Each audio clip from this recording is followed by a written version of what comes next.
Microplastic మానవ మనుగడకు ముప్పుగా మారింది. ఇప్పటికే బ్లడ్, బ్రెయిన్, హార్ట్, ఊపిరితిత్తులు కాలేయానికి చేరినట్లు తేలగా చివరికి తల్లిపాలలోనూ ఉన్నాయని గుర్తించారు. ఇవి ఆహారం ద్వారా శరీరంలోకి ప్రవేశిస్తుండగా మనం తీసుకునే ఏ ఫుడ్లో ఏవి అధికంగా ఉన్నాయనేది తెలిపారు నిపుణులు.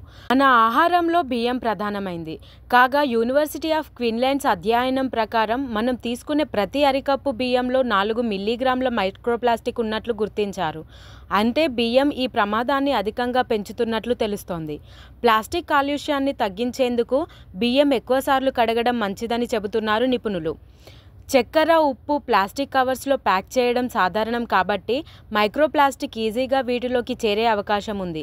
పర్యావరణ పరిశోధనా సంస్థ టాక్సిక్స్ లింక్ చేసిన మైక్రోప్లాస్టిక్ ఇన్సల్ట్స్ అండ్ షుగర్ అనే పేరుతో ఒక అధ్యయనం ఆన్లైన్ స్థానిక మార్కెట్ల నుంచి కొనుగోలు చేసిన 5 రకాల చక్కెర, టేబుల్ ఉప్పు, రాక్ సాల్ట్, సముద్రపు ఉప్పుతో సహా 10 రకాల ఉప్పులను పరీక్షించింది.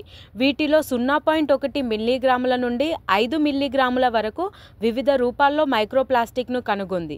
2023లో జరిపిన మరో అధ్యయనంలో భూమి నుంచి తవ్విన హిమాలయన్ గులాబీ ఉప్పులో అత్యధిక మొత్తంలో మైక్రోప్లాస్టిక్లు ఉన్నాయని, ఆ తర్వాత బ్లాక్ సాల్ట్, మైరన్ సాల్ట్లోనూ ఉన్నాయని గుర్తించారు. మానవ శరీరాన్ని మైక్రోప్లాస్టిక్లకు ఎక్స్పోజ్ చేసే మరో ప్రమాదకరమైన వస్తువు టీ బ్యాగ్. వీటిలోని ప్లాస్టిక్లు ప్రకృతిలో కలిసిపోకుండా వందల సంవత్సరాలు పట్టవచ్చు. ఇక వీటి పరిమాణం 1 mm నుండి 5 mm మధ్య ఉండవచ్చు. టీ బ్యాగ్లను వేడి నీటిలో ముంచినప్పుడు అధిక ఉష్ణోగ్రత హానికరమైన పదార్థాల విడుదలకు దారితీయవచ్చు. కాగా టీ ప్రేమికులకు ఈ విషయంలో జాగ్రత్తగా ఉండాలని చెబుతున్నారు నిపుణులు. ఎందుకంటే వారు బిలియన్ల కొద్ది ప్లాస్టిక్ కణాలను ఎక్స్పోజ్ అవ్వచ్చు, మానవ కణాలలోకి చొరబడవచ్చు.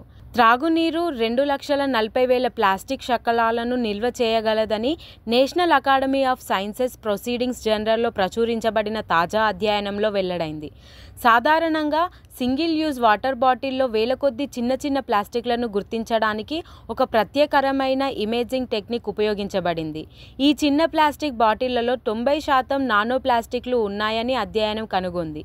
ఇవి మానవ కణాలు, కణజాలంలోకి శోషించబడతాయి. బాటిల్ మూత తెరిచిపెట్టిన ప్రతిసారి అధిక సంఖ్యలో మైక్రోప్లాస్టిక్లు నీటిలోకి ప్రవేశిస్తాయి. సీఫుడ్స్ ప్రియులకు ఇది బ్యాడ్ న్యూస్. కాగా సముద్రంలోకి మురుగునీటి ద్వారా ప్రయాణించే మైక్రోప్లాస్టిక్ సముద్ర జంతువులచే వినియోగించబడుతుంది.